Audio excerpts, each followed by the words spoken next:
Most missing person cases end the same way.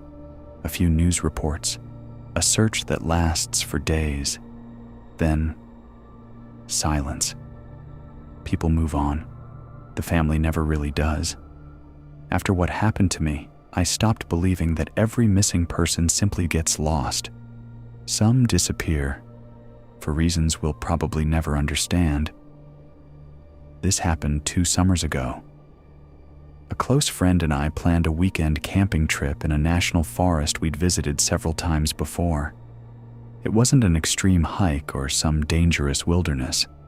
There were marked trails, designated campsites, and enough visitors that you usually crossed paths with other hikers every hour or so. We arrived late Friday afternoon, set up our tents, built a small campfire, and spent the evening talking like we always did. Everything felt completely normal. The next morning, we decided to hike a trail that led to an old fire lookout about 5 miles away. About halfway there, my friend said they wanted to head back to camp because they weren't feeling well. I stayed on the trail and continued alone, figuring I'd be back within a couple of hours. When I returned that afternoon, the campsite was empty. At first, I assumed my friend had gone for a walk or gathered more firewood. The tent was still standing. The sleeping bag was inside. The backpack, wallet, phone charger, and car keys were exactly where they'd been left. Only one thing was missing: my friend. I searched the nearby trails, calling out over and over. Nothing. As the sun started going down, I drove to the ranger station and reported everything. Within hours, search teams arrived with dogs, drones, and volunteers. They searched through the entire night. The dogs followed a scent for less than half a mile before suddenly stopping in the middle of an open clearing. There were no footprints, no torn clothing, no signs of a struggle.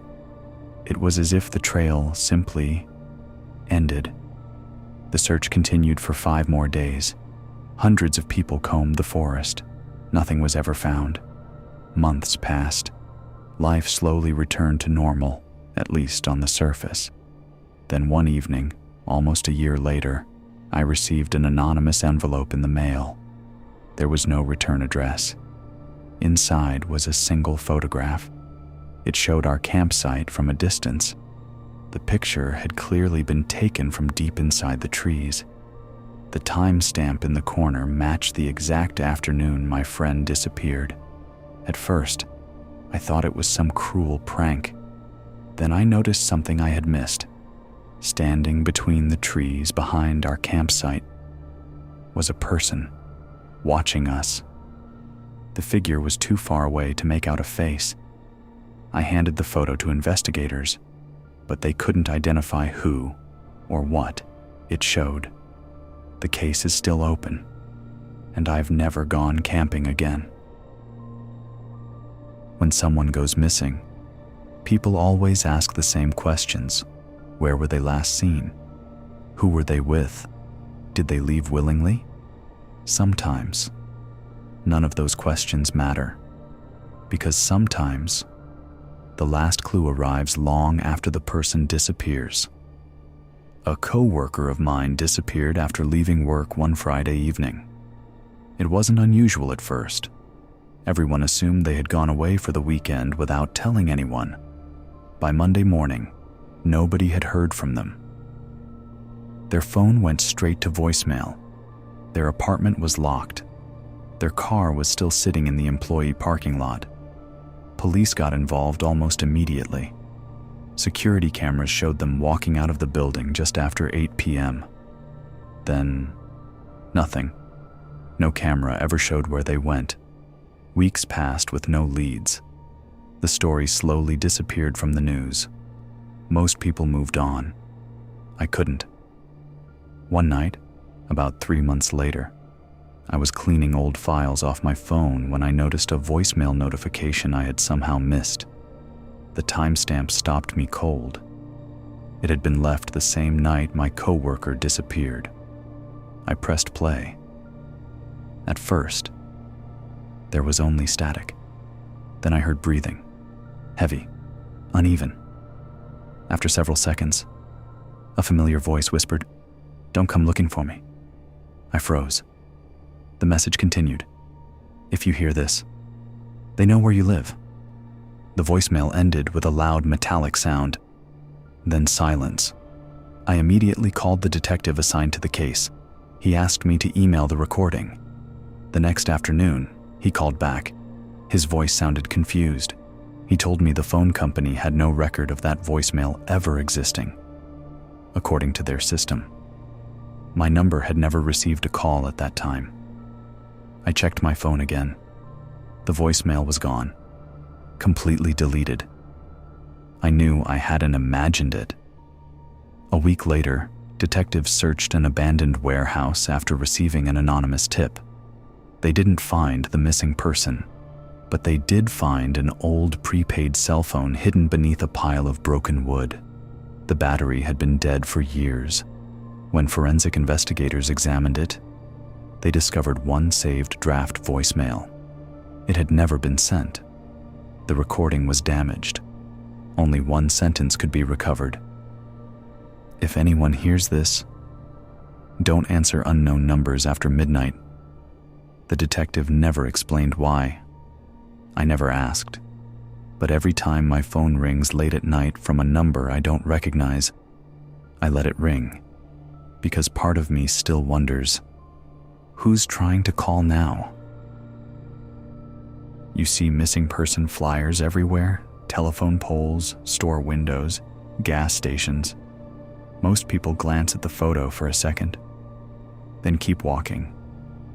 I used to do the same thing, until I saw one that hadn't been there the day before.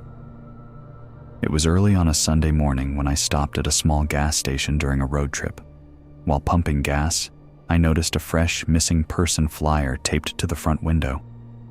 The picture showed a young man who had disappeared only 2 days earlier. The words, "Last seen near County Road 18, were printed underneath the photo. For some reason, I couldn't stop looking at it. The face seemed strangely familiar. I shrugged it off, grabbed a coffee, and got back on the road. About 30 minutes later, I turned onto a quiet county road to avoid highway traffic. The road was almost completely empty. No houses, no businesses, just woods on both sides. As I rounded a curve, I saw someone standing on the shoulder. They weren't waving for help. They were just standing there, head lowered, hands in their pockets. I slowed down.